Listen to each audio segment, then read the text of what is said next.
Hello sa lahat ng mga taga-subaybay dyan, lalo na po sa mga followers natin dyan, sa mga ka-reels po natin. So maraming salamat po sa inyo, sa lahat po. Kung saan man kayong panig sa mundo, abot kayo ng aking munting puso. Sana po hindi kayo nagsasawa sa lahat ng mga ipinasisilip ko sa inyo. Ito na naman, dito naman po tayo sa rare po na shell po ipasisilip. Kakaiba rin po ito. Kaya tingnan nyo po, ayan napakaganda talaga nito.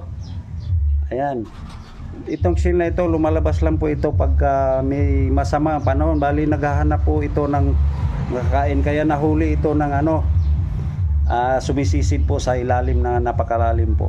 Alam nyo ba po anong pangalan nito? Giant Charonia Triton's Trumpet, kasi parang trumpita po siya. Ayan, kaya lalo na po sa sa YouTube followers ko, sana po